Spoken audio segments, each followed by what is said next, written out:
warahmatullahi wabarakatuh. Waalaikumsalam warahmatullahi wabarakatuh. Berjumpa lagi dengan kami di podcast Ruang Cerita dengan saya Robiatul Adawiyah dan rekan saya yang paling ganteng, Radit Pramoto.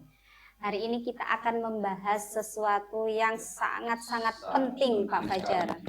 Dunia pendidikan. Betul. Di sekolah SMP 2 Pandaan. Iya, betul sekali Pak Fajar. Karena saking pentingnya ini saya harus membuat jadwal 2 minggu 2 sebelumnya. minggu sebelumnya itu sudah ada schedule-nya tapi baru sekarang terlaksana. Iya, betul. Saking apanya Pak Fajar? Saking padat jadwalnya. Karena pembahasan kita tidak main-main Ibu ya. Artinya di sini tentang kurikulum. Sebelum jauh melangkah Ibu, kita mengulik dulu dari narasumber hebat kita. Dari ada yang senior, kemudian ada yang imut-imut jelita seperti ini. Kita kenalkan dulu Ibu. Iya, betul sekali, karena tak kenal maka tak sayang, betul Pak Fajar. sekali. Karena beliau berdua ini adalah Sri Kandinya Spenda SMP 2 Pandaan. Oke, monggo, mau yang senior dulu atau yang junior? Monggo Bu Yani dulu. Baik, terima kasih Bu Robi, Pak Fajar. Senang sekali kita bisa bersama ya. Meskipun kemarin memang sudah dijadwalkan karena suatu hal, jadi kita harus menjadwal ulang. Ya. Nah, terima kasih juga ya sudah diundang di ruang cerita ini. Ya, kita akan berbagi cerita tentang sekolah kita SMP 2 Pandaan. Saya perkenalkan, saya sebagai wakil kepala sekolah urusan kurikulum. Ya, bisa dikatakan sebagai di bidang akademik. Nama saya Bu Eli Fatimah. Saya membantu kepala sekolah di urusan kurikulum bersama beberapa orang yang terlibat, dan untuk pengalaman saya sebelum di sini juga pernah jadi kurikulum tapi di sekolah lain. Jadi saya masuk ke sini baru tahun 2017 sekitar segitu. Nah, di situ kemudian tahun 2021 dipercaya untuk membantu di urusan kurikulum sampai saat ini, jadi sekitar 3 tahunan. 3 tahun. Itu untuk perkenalan dari saya. Mungkin Berarti bisa Bu Eli ini sudah melanglang buana. Banyak sekali pengalamannya di bidang kurikulum Pak Fajar ya. Sekali dari sebelum masuk SMP 2 sudah kurikulum juga, harus lagi pengalamannya. Waduh, Masya Allah ini. Nah, nggak kalah dengan satunya Pak Fajar. Monggo Bu Marita. Iya. Perkenalkan, nama saya Marita Widya Arianti. Saya di sini sebagai asistennya Bu Eli, sebagai urusan kurikulum yang membantu kinerja Bu Eli dalam membantu tugas kepala sekolah. Pengalaman saya di bidang kurikulum baru berjalan 1 bulan. Sebelumnya saya diberi amanat untuk membantu waka kesiswaan dari tahun 2022.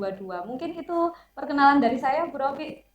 Ya, terima kasih Bu Marita, Bu Eli yang sudah menyempatkan hadir di tengah-tengah kesibukannya Pak Fajar. Ini tadi saya menculik lagi Pak Fajar. Menculik lagi, kemarin Pak Bagus diculik. Iya, sekarang culik lagi. Sampai mengatur reschedule lagi. Betul. Saking sibuknya. Ini para penculik-penculik ya. Iya. Penculik narasumber yang hebat. Bu Marita, kita penculik yang sangat baik hati Pak Fajar ya. Ya. Nah, berkaitan dengan kurikulum ini Pak Fajar ya. Kita kan masih awam nih ya tentang kurikulum. Nah, mungkin dari sini kita bisa mengupas apa sih pengertian kurikulum itu. Monggo mungkin dari Bu Marita. Sebenarnya kurikulum itu tidak mengikat ya pengertiannya, karena kurikulum itu suatu hal yang dinamis dan kompleks. Ada yang mengartikan bahwa kurikulum itu merupakan sebuah titik awal sampai akhir pembelajaran. Kemudian ada yang mengibaratkan kurikulum itu sebagai jantungnya pendidikan. Iya, jadi ketika jantungnya itu tidak memompa darah, itu kan berarti ya tidak lancarlah peredaran darah di suatu organ tersebut, ya sehingga fatal seperti itu. Nah, di sini saya akan membacakan ya Bu Robi ya, karena saya takut Ya. salah dalam Ya. mengartikan apa itu sebenarnya kurikulum. Ini saya ambil pengertian kurikulum dari Undang-Undang Nomor 20 Tahun 2003 tentang Sistem Pendidikan Nasional, yang mengartikan bahwa kurikulum itu adalah seperangkat rencana dan pengaturan mengenai tujuan, isi dan bahan pelajaran serta cara yang digunakan sebagai pedoman penyelenggaraan kegiatan pembelajaran untuk mencapai tujuan pendidikan tertentu. Jadi ya bisa diambil garis besarnya bahwa kurikulum itu sebuah pedoman gitu ya Bu Eli ya. Jadi Itu sebagai pengertian dari kurikulum. Oke. Mungkin Bu Eli bisa menambahkan? ya, jadi kalau benar Bu Marita tadi, kalau misalnya diambil garis bawahnya, kurikulum ini adalah pedoman bagi sekolah untuk melaksanakan kegiatan pembelajaran. Dimana jika terjadi apa ya, miss gitu ya, misalnya ketidaksesuaian kurikulum, maka akan berakibat fatal. Jadi, oleh karena itu juga kurikulum ini disusun oleh kepala sekolah melibatkan beberapa kalangan, beberapa apa wakil gitu untuk Pihak-pihak. menyusunnya, ya pihak-pihak yang terkait. ikut menyusun dalam penyusunan kurikulum. Dan nanti kurikulum ini juga akan diserahkan dulu ke dinas. Jadi dinas ada persetujuan dari dinas, baru kita laksanakan kurikulum. Ini jadi nanti penyusunan kurikulum ini yang sekarang kita anggap sebagai dokumen 1 ya, dikatakan sebagai dokumen 1. Ini sebagai pedoman dalam pelaksanaan kegiatan di setiap sekolah. Sangat urgent sekali Bu ya. Tadi Bu Marita juga sudah ngomong sebagai jantungnya gitu, kurikulum tersebut. Maka tidak lepas dari pihak-pihak yang berkaitan dengan kurikulum itu menyusun, kemudian dirapatkan, kemudian di-ACC-kan oleh dinas, sehingga kurikulum tersebut akan dilaksanakan di satuan pendidikan. Ya, betul. Butuh banyak pihak. Banyak pihak sekali untuk Ya. merancang kurikulum tersebut ya. Ya. Terus dari pengertian tersebut di sini ada juga fungsi kurikulum. Bagaimana itu fungsi kurikulum? Ya, seperti tadi kita sampaikan ya, kalau kurikulum itu ada beberapa pihak ya yang berkepentingan dalam kurikulum ini. Nah, pihak-pihak ini tentunya membutuhkan kurikulum itu berbeda-beda. Jadi fungsi kurikulum itu dilihat dari peran masing-masing. Ada perannya yang sebagai siswa, ada sebagai guru, kemudian kepala sekolah dan juga masyarakat. Nah, masyarakat di sini tentunya ya termasuk wali murid. Nah, fungsi masing-masing untuk misalnya bagi siswa atau bagi anak, kurikulum ini berfungsi sebagai sebagai acuan belajar mereka. Karena nanti di guru membutuhkan kurikulum ini sebagai pedoman dalam kegiatan pembelajaran. Jadi guru menunjukkan apa-apa ya kegiatan pembelajarannya, kemudian siswa mengikutinya. Kemudian sebagai kepala sekolah ya, fungsi kurikulum bagi kepala sekolah ini sebagai pedoman pengelolaan. Jadi pengelolaan baik itu akademik, non akademik itu di situ dilibatkan ya di dalam kurikulum. Kemudian bagi masyarakat, kurikulum ini sebagai sebagai pengawasan, jadi monitoring. Masyarakat akan bisa mengawasi bagaimana kurikulum berjalan di suatu lembaga pendidikan. Ya, contohnya begini, kita melakukan kurikulum Merdeka untuk saat ini. Di kurikulum Merdeka kan ada P5 gitu ya. Nah, kegiatan P5 ini sudah viral ya katakan. Kemudian kalau sekolah kita tidak ada kegiatan P5, maka masyarakat nanti akan komplain. Komplainnya bagaimana kurikulumnya yang ada di sekolah ini itu kok tidak ada P5, padahal katanya kurikulum Merdeka. Nah, itulah fungsi masyarakat jadi sebagai kontrol kita juga. seperti itu. Berarti secara tidak langsung kita punya 2 pengawas sebenarnya Iya, ya. betul Ada sekali. pengawas pembina, juga ada Dari pengawas masyarakat dari di sekitar masyarakat. kita. Iya, Iya. betul. Nah, dari pengertian dan fungsi kurikulum itu tadi itu kan memang sangat penting sekali. Iya, betul Pak, ya. sekali. Ketika kurikulum itu tidak ada, maka kegiatan pembelajaran pun juga Betul, akan ya. carut marut, Kosong Pak, ya. ya. Nah, ketika pembelajaran carut marut kan istilahnya ada subjeknya atau pelakunya. Nah, kemudian di kurikulum ini, Bu, apakah kan ada wakil urusan kurikulum ya. Nah, seberapa penting keberadaannya di sekolah ini? Iya. Pentingnya wakil kepala sekolah dalam bidang urusan kurikulum ini, mengingat kita ini di lembaga SMP ya, dengan begitu banyaknya siswa, kemudian begitu banyaknya hal-hal yang harus dikerjakan. Pada umumnya memang di lembaga SMP memang beda dengan ada di SD.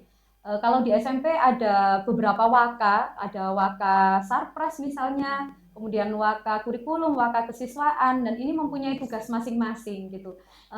Kami di bidang akademik ini mempunyai peranan ya cukup penting menurut saya, karena jalannya kegiatan pembelajaran di sekolah itu ya dari kurikulum ini. Contohnya misalnya pembagian rombel, kemudian menyusun jadwal pembelajaran, kemudian menyusun dan menata dengan kepala sekolah dan waka-waka itu tugas tambahannya Bapak Ibu guru, kemudian merencanakan dan melaksanakan kegiatan P5 dalam kurikulum Merdeka ini, kemudian ada lagi merencanakan dan memastikan keterlaksanaannya asesmen formatif dan sumatif, dan banyak lagi kegiatan-kegiatan yang lain, tugas-tugas yang lain yang berhubungan dengan bidang akademik. Ya, jadi intinya kurikulum ini waka kurikulum dan urusan ini membantu terlaksananya kegiatan kurikulum di sekolah, baik itu mulai dari penyusunan perencanaan ya, pembuatan perencanaan,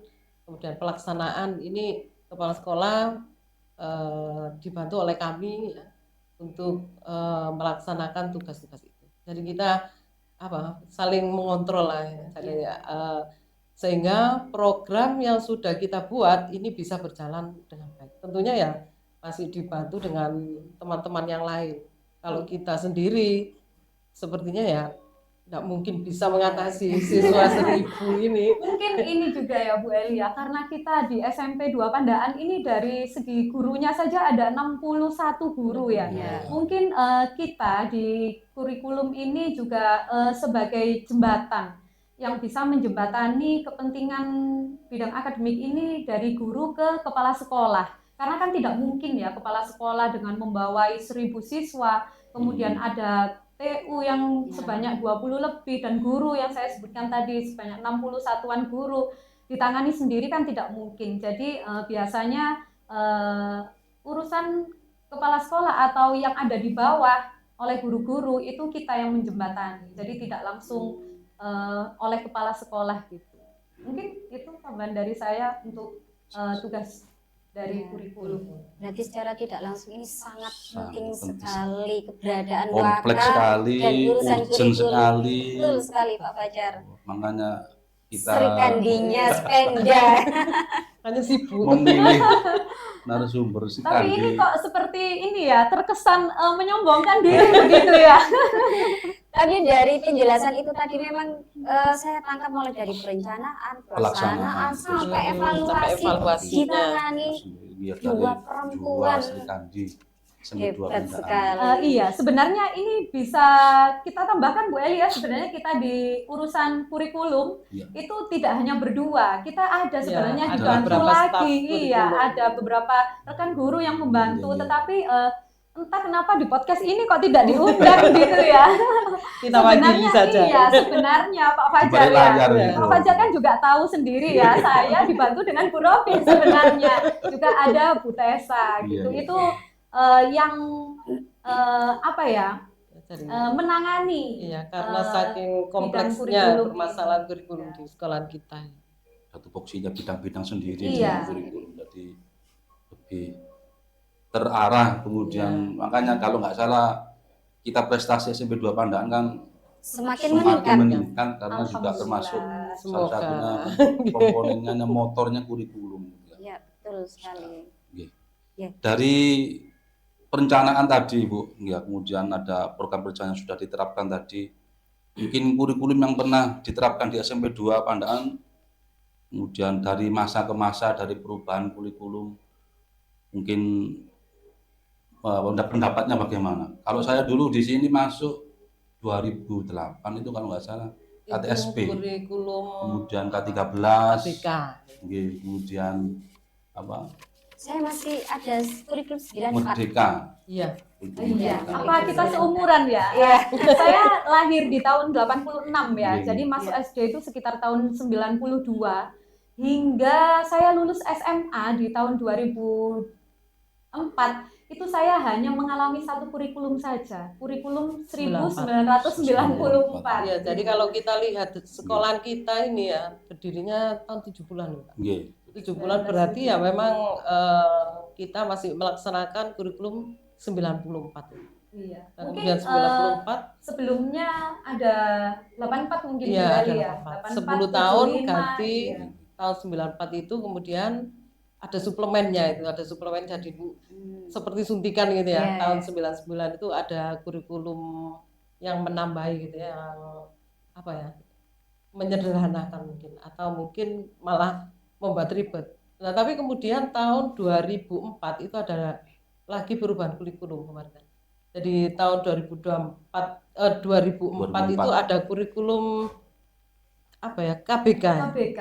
Ya, kurikulum berbasis kompetensi. Kompetensi.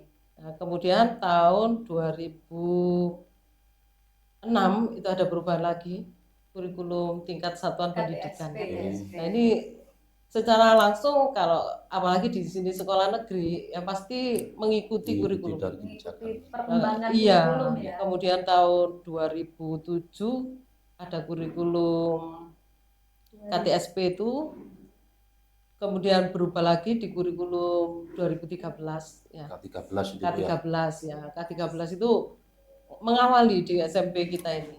Mengawali dari tahun 2014. Piloting gitu. Iya. Di sini yang mengawali. Saya masih ingat dulu waktu saya di SMP Ma'arif sana, kemudian saya belajar di sini ya, untuk kurikulum 14 ya. Sampai akhirnya ada kurikulum Merdeka setelah pandemi itu. Kurikulum Merdeka sini juga mengawali juga. Kemudian kita mendeklarasikan ya jadi kurikulum Merdeka Mandiri Berbagi. Jadi tanpa belajar belajar otodidak mungkin ya. Mungkin karena sudah dianggap sudah iya, bisa. karena gitu. guru-gurunya mungkin ya mumpuni, kemudian ketersediaan sarana prasarana mencukupi. Jadi itu yang apa ya, sejarahnya kurikulum yang ada di SMP Dua Dua Pandaan. Pandaan. Ditambah lagi kemungkinan yang sekarang menterinya ganti Bu Marita ya. Ini yang masih Ini apa, iya, jadi reka-reka iya, kita masih belum tahu. deep learning kalau nggak salah. Iya. Iya. Mungkin Iya, Bu Robi tapi itu ini, lebih paham. masih simpang siur juga sebenarnya ya. Jadi ada kemungkinan kurikulum kita itu masih bertahan di kurikulum Merdeka dengan pendekatan deep Iya, learning mungkin. tadi Iya. yang Pendekatannya meaningful, mindful, Iya. dan Iya. joyful tadi. Bisa juga kemungkinannya dari kurikulum Merdeka ini nanti akan menjadi kurikulum deep learning ya, kita ikuti saja ikuti nanti saja. arusnya bagaimana. Yang Ya. penting kita ke anak ya, mengajar dengan baik ya, memberikan yang terbaik bagi anak. Itu saja. Karena setiap kurikulum pergantian itu mesti ada dampaknya iya, perubahan. ada dampak perubahan. Saya kira perubahannya pun ya semakin baik, tidak Tapi ada intinya kan untuk masa depan, Iya, kebaikan untuk dari perbaikan-perbaikan. penyesuaian zamannya, Iya. teknologi apalagi sekarang sudah Iya. Ya. anak-anak. Bayangkan kalau kita tetap Iya, menggunakan betul, kurikulum Lama. 94.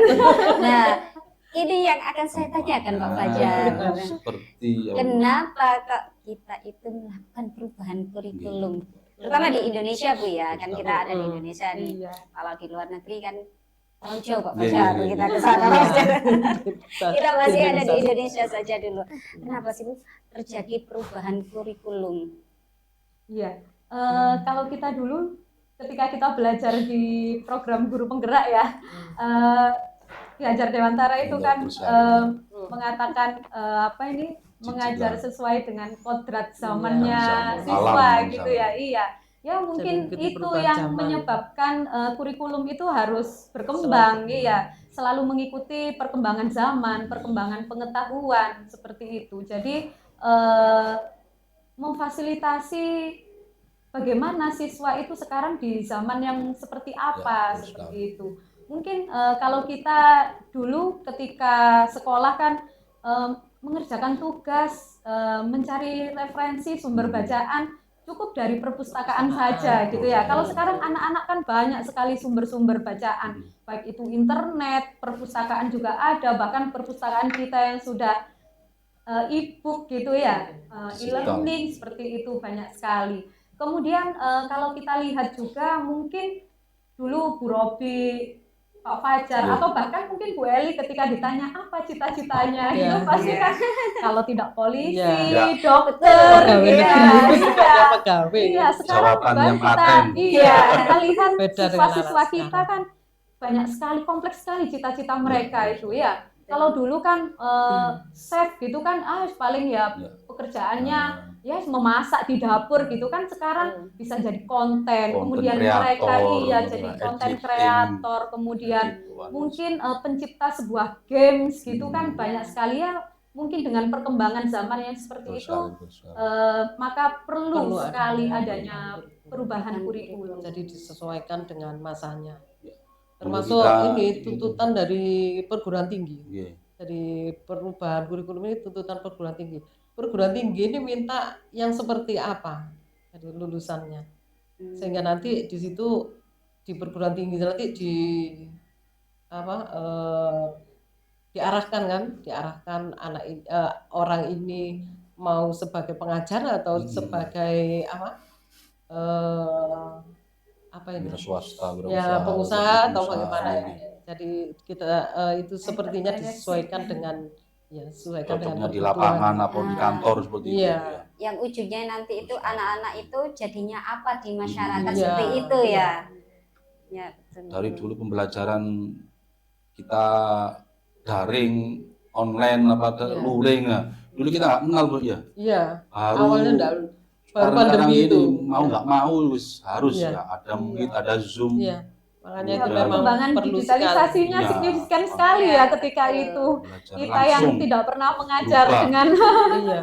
menggunakan pembelajaran jarak Iya. jauh. Dan untungnya ketika itu saat pergantian kurikulum ya ke kurikulum merdeka itu kita banyak yang sebagai guru penggerak ya, jadi bisa langsung ikut dalam kegiatan kurikulum merdeka. Kebetulan ya pemirsa ini tiga-tiganya adalah guru penggerak. Aduh. Sehingga, Dan juga satu Iya, PP ngajar praktik loh ya. ngajar praktik juga ini. jadi itu kita punya keuntungan yang besar ya, bisa bergabung dengan apa ya, dan dengan GPPP waktu itu ya. Ya enggak tahu nanti akan berubah atau apa, yang penting di kurikulum merdeka kita sudah ikut andil gitu. Jadi anak-anak bisa kita bisa disesuaikan dengan tuntutan dari kurikulum merdeka itu. Ya, tadi kan sudah dijelaskan nih Pak Fajar. Iya. Intinya adalah perubahan zaman. Perubahan zaman. Tuntutan. Sehingga Perubahan tadi. ada yang namanya kurikulum merdeka. Betul sekali. Nah, kalau menurut Pak Fajar nih, bagaimana ini untuk kurikulum merdeka ini? Kurikulum merdeka menurut saya ya tadi kita sebagai pengajar ya juga merdeka juga. Merdeka dalam arti dalam kutip ya. Merdeka bukan berarti tidak mengajar, tapi di sini banyak juga literasi yang kita pakai gitu ya. Kemudian banyak sekali sumber belajar yang digali, kemudian gaya belajar siswa juga kita penuhi dari yang auditor, audio ya. Oke, menurut Bu Marita nih, bagaimana awal mula SMP 2 ini untuk mengimplementasikan kurikulum merdeka? Kita dulu awal mula dalam mengimplementasikan kurikulum merdeka ini pastinya kita mengadakan workshop ya Bu Elia waktu itu yang diikuti oleh Bapak Ibu Dewan Guru, karena ya kita kan harus punya pedoman ya kurikulum merdeka ini bagaimana gitu. Kemarin di K13 mungkin dengan segala macam kelebihan dan kekurangannya kemudian diperbaiki menjadi kurikulum merdeka, kan kita harus mempersiapkan diri apa sih yang harus kita ketahui atau apa yang harus kita persiapkan nanti ketika kita melaksanakan kurikulum merdeka. Di SMP 2 Pandaan ini kurikulum merdeka kita awali dulu di kelas 7 waktu itu, tahun pelajaran 2022-2023 itu adalah tahun pertama kita melaksanakan kurikulum merdeka. Iya, kemudian tahun berikutnya kelas 8 di tahun pelajaran 2023-2024 dan ini adalah tahun ketiga kita melaksanakan kurikulum merdeka. Jadi ada persiapan terlebih dahulu, Iya, Pak betul Fajar, tidak sekali. Langsung ujuk-ujuk gitu ya. laksanakan. Dan bahkan waktu Jadi itu harus ya, waktu itu persiapan. guru-guru sudah dirapatkan waktu itu ya. Saya masih ingat waktu itu kita digiatkan untuk belajar mandiri di PMM. Jadi sampai waktu itu saya membuat list gitu ya, sudah menyelesaikan sampai tema berapa, topik apa itu mandiri Bu ya, secara mandiri. Jadi guru-guru dengan dengan antusiasnya menyambut kurikulum merdeka. Tapi kemudian betul kata Bu Marita, setelah kita belajar di kurikulum mandiri tentunya masih belum bisa berkoordinasi kan. Nah, kemudian kita berkoordinasi mendatangkan narasumber dari fasilitator sekolah penggerak waktu itu, yang kemudian kita mulai ya, sosialisasi kurikulum merdeka dan sudah kita tetapkan bahwa kita ikut di kurikulum merdeka. Dan kebetulan waktu itu Bapak Kepala Sekolah mengisi di PMM ya, daftar kurikulum itu langsung di kurikulum merdeka berbagi. Tingkat tertinggi bahkan. Jadi tidak boleh guru-gurunya harus belajar sendiri, ya, membuat perangkat ajar sendiri, kalau perlu dipublikasikan. Dan saya kira banyak guru-guru yang mempublikasikannya lewat PMM juga. Untuk pengenalan ke siswa, kebetulan begitu kurikulum merdeka itu kan kita pas penerimaan siswa baru. Jadi diawali dari kelas 7 dulu. Nah, kelas 7 kita beri tes diagnostik ya. Jadi setelah penerimaan siswa baru, siswa-siswa diberikan waktu MPLS ya, waktu MPLS itu kemudian selesai MPLS anak-anak diberi tes diagnostik. Ya, tes diagnostiknya meliputi baik itu yang akademik maupun non akademik. Ya, kebanyakan untuk yang tes akademik ini memang kita tesnya di kelas. Jadi anak-anak diberi sesuai dengan mapelnya sampai di mana kemampuan anak-anak ini dalam menerima materi pelajaran. Kemudian yang non diagnostik itu dilakukan di aula waktu itu oleh guru BK, sehingga kemudian kita tahu bagaimana kemampuan anak-anak. Nah, untuk sosialisasinya itu juga ada di MPLS, karena waktu itu Bu Marita masih di kesiswaan yang terlibat di MPLS itu. Ada materi-materi tentang kurikulum merdeka. Ada materi tentang kurikulum. Iya, gitu. Jadi ketika itu yang menjabat sebagai urusan kurikulum Bu Sela. Jadi di sana Bu Sela sebagai narasumber yang menjelaskan bahwa bagaimana kurikulum merdeka itu dikemas dalam kegiatan pembelajarannya. Kemudian bagaimana sosialisasi kepada siswa yang ketika itu duduk di kelas 8 dan 9 gitu. Ketika itu kita laksanakan sosialisasi, kita manfaatkan kegiatan upacara bendera gitu. Jadi ketika kegiatan upacara bendera, kita kenalkan ke kelas 8 dan kelas 9 melalui pembina upacara gitu. Tentunya juga melalui Bapak Ibu guru yang mengajar di kelas. Jadi meskipun mereka itu belum melaksanakan kurikulum merdeka, mereka sudah sedikit paham, oh kurikulum merdeka itu seperti ini. Karena kan nantinya mereka itu akan menjumpai, oh apa sih kegiatan P5 ketika kelas 7 melaksanakan kegiatan P5, kelas 8 dan kelas 9 kan juga harus tahu meskipun mereka tidak terlibat secara langsung. Nah, seperti itu prosesnya. Berarti mulai dari guru, tenaga kependidikan, murid, Terus bahkan kali ya. mungkin wali murid juga secara tidak langsung belajar Itu juga, masuk juga ya. ya, untuk kurikulum merdeka Iya. ini ya. Dari tes tadi Bu ya, ada siswa juga ada tes diagnostik kognitif kemudian non kognitif, berarti itu membentuk suatu yang pembinaan karakter ya. Iya. Karena kurikulum merdeka juga kan terkenal dari pembinaan karakter. Iya. Iya. Nah, dari SMP 2 Panda ini bagaimana untuk Pembentukan pengimplementasian untuk penggunaan karakter? Iya, untuk pembentukan karakter sebenarnya tidak lepas dari kegiatan-kegiatan yang dilaksanakan oleh Waka Kesiswaan ya. Karena kita ya memang satu kesatuan gitu, bekerja secara bersama-sama, saling melengkapi gitu. Kegiatan-kegiatan kita untuk pembinaan karakter itu sangat banyak sekali, Pak Fajar. Contohnya kita yang terbaru ini ada Kotaku gitu ya, komunitas tahfidzul Quran yang dilaksanakan setiap pagi, include di kegiatan pembelajaran dimulai dari pukul 7 sampai 7.30, kemudian ada sholat duha, kemudian sholat zuhur, kemudian ketika di bulan Ramadan yang akan kita laksanakan ini ada Kopral Santri SS 165, kompetensi praktek lapangan Santri Satria Spenda 165. Banyak sekali kita pengembangan karakter.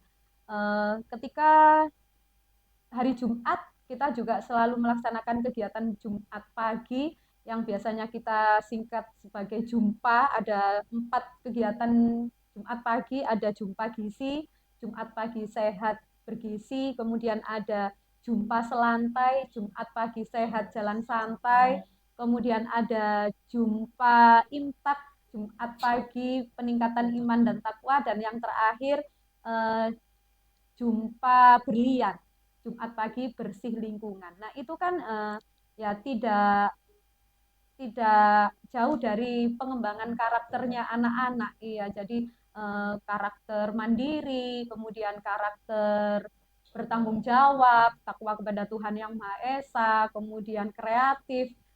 Ya kita pakai semualah yang ada di nilai-nilai Pancasila yang umum kita dengar dengan istilah profil pelajar Pancasila. Berkaitan dengan profil pelajar Pancasila ini Pak Fajar ya, kan ini selalu pasti ada P5. Nah, bagaimana nih Bu Marita atau mungkin Bu Eli tentang implementasi P5 di SMPN 2 Pandaan? Untuk implementasi P5 itu ya memang tidak lepas dari kurikulum juga ya. Jadi kebetulan untuk minggu ini kita akan mengadakan ada P5 lagi di minggu ke berapa Umar itu? Minggu ini ya. Besok, iya. Ya, jadi untuk implementasinya kita menggunakan model blok. Jadi kalau di kurikulum ya di dokumen 1 itu sudah ada alokasi waktu untuk P5 sebanyak 1/3 dari seluruh total jam pelajaran. Nah, 1/3 itu banyak ya. Nah, kemudian kita terapkan dengan sistem blok. Jadi tidak masuk di kegiatan pembelajaran, tapi kita gunakan beberapa waktu secara secara blok itu ya. Jadi 1 minggu itu, 1 minggu. Yang kemarin di semester ganjil kita menggunakan 2 tema ya, 2 tema. Akhirnya totalnya 240 jam waktunya. Dan yang sekarang hanya tinggal 1 tema saja. Di semester ada ini. 3 topik ya. 3 topik itu yang kemudian dikelola ya oleh kurikulum bersama dengan koordinatornya P5, dan di P5 itu kemudian timnya itu membuat semacam modul. Jadi modulnya nanti modul ini akan dibagikan di semua guru sehingga setiap guru tahu ya. Jadi jam pertama itu apa yang dia lakukan, jam kedua itu apa yang sehingga guru tidak merasa oh saya enggak bisa karena saya enggak mengajar ini, enggak ada. Karena P5 ini kan tidak ada hubungannya dengan mata pelajaran. Jadi itu cara kami menyikapi bagaimana agar semua guru bisa terlibat dalam kegiatan P5. Jadi ya dengan tertatih-tatih. Tapi Iya. sekarang insya Allah sudah. Saya masih ingat itu kita ya memang segala sesuatu itu kan belajar dari pelajaran kekurangan itu dulu sekali ya. sekali. Karena memang sebuah kesalahan, Iya. sebuah kekurangan itu kan juga tempat kita untuk Iya, belajar. belajar. Kita dulu awal-awal melaksanakan kegiatan P5 ini dengan sistem bukan sistem blok ya. Jadi Iya, jadi setiap hari, hari Sabtu ya, setiap hari itu Sabtu. selama 1 hari itu Akhirnya kita tidak ada kegiatan iya, P5. Kemudian karena masih awal ya, juga kesulitan dalam kita penilaiannya. masih belum tertata dengan baik. Tapi ya karena Seiring kita berjalannya waktu. iya karena Bu Robi, Pak Fajar tahu sendiri ya tenaga kependidikan tenaga pendidik kita itu kan sangat-sangat kompeten, banyak yang kompeten sekali sehingga dengan berjalannya waktu kita bisa menata kegiatan P5 itu sehingga bisa berjalan dengan lancar dan sukses seperti sekarang. Ada refleksi Bu ya. Iya, betul. Iya. Jadi mulai dari awal, Iya. kemudian Jadi perjalanan setiap kita, selesai kegiatan ada, P5 ada kita refleksi Ada gurunya, penilaiannya Iya, juga mungkin Bu ya. Iya. ada kekurangan kelebihannya di mana nanti diterapkan di P5 yang akan Iya, datang. betul.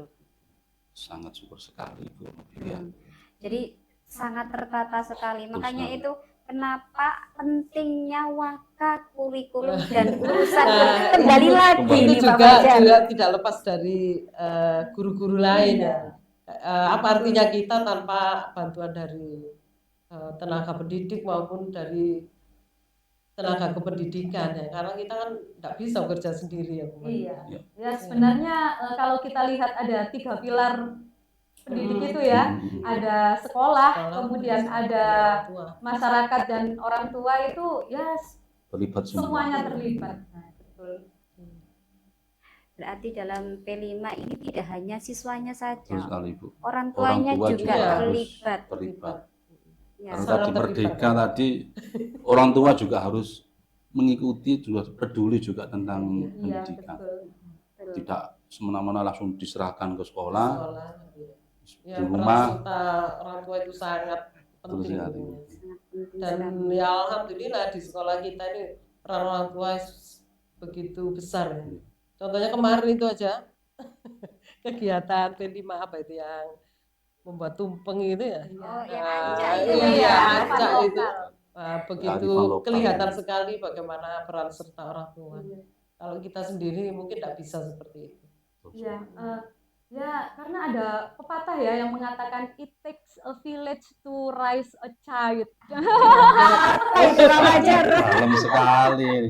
Jadi butuh satu desa gitu ya untuk menumbuh kembangkan seorang siswa gitu ya. Kita tidak bisa berjalan sendiri sebagai guru.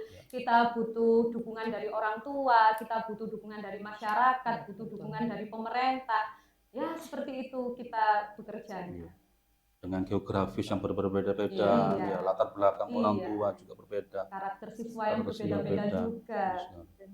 Menyatukan itu yang Nah, sulit iya, Pak bisa. Fajar. Tapi alhamdulillah di SMP 2 sudah mulai solid Bu ya. Iya, insya Allah. Dan hubungannya dengan masyarakat juga Baik. Sudah, Sangat baik. sudah Ya, tumbuh dukungan kembang yang lah. tentunya Iya. sangat banyak dukungan dari orang tua dan Orang tua. masyarakat sekitar. Dari semua yang diutarakan Bu Marita, kemudian Bu Eli itu sudah sangat kompleks sekali. Kemudian memang sebagai jantung itu juga ruwet sekali. Kemudian bagaimana jantung ini kalau sudah kolab, wah, sudah rusak, sudah rusak semua semua. tatanannya semua. Iya betul. Berarti tidak salah manajemen kita itu menunjuk para sirkan-sirkan yang hebat ini. Iya betul. Yang terakhir ini Bu ya, harapan dari Ibu Eli atau Bu Marita mungkin juga dilanjut dengan closing statement-nya. Iya. Monggo. Kalau saya harapannya ya tidak jauh berbeda dengan harapan semua guru yang ada di Indonesia, bahkan mungkin semua guru ya, bahwa kita ini harapannya hanya untuk untuk memberikan ilmu keseluruhan kepada siswa, dengan harapan siswa ini nanti bisa mengimplementasikannya dalam kehidupan dan tidak ada celah gitu. Jadi harapan kita anak-anak yang sudah kita bentuk ini menjadi anak yang baik di masyarakat, kemudian baik dengan orang tua, dan juga nanti dia bisa berkarya, bisa peduli dengan lingkungan di sekitar. Itu harapan saya untuk anak-anak tentunya. Nah, itu tadi harapannya Bu Eli sebagai wakil kurikulum. Sekarang kita bisa mendengarkan harapan dari urusan kurikulum, apakah sama ataukah berbeda ya? Iya, harapan saya kepada anak-anak didik kita sebenarnya sama dengan Bu Eli. Harapan saya itu ya ingin anak-anak didik saya itu menjadi berguna di masyarakat, tentunya dengan mempunyai akhlak yang baik seperti itu. Ya, intinya adalah Pak Fajar, bahwasanya perubahan kurikulum itu tadi menyesuaikan perkembangan zaman ya. Kemudian tujuan pendidikan nasional juga sama dengan tujuan pendidikan di sekolah kita. Nah, itu tadi harapan dari Bu Marita sebagai urusan kurikulum dan juga Bu Eli sebagai wakil kurikulum. Perbincangan kita kali ini sangat menarik sekali dan berbobot sekali Pak Fajar. Iya, sebenarnya ini masih banyak sekali yang mau ditanyakan Pak Fajar ya kan? Lain waktu. Programnya sudah sangat banyak sekali. Kalau saya disuruh Bu ya, memilih antara kepala lab sama kurikulum, lebih memilih kepala lab saja. Saya juga seperti itu Pak Fajar. Saya lebih memilih ke tim IT-nya.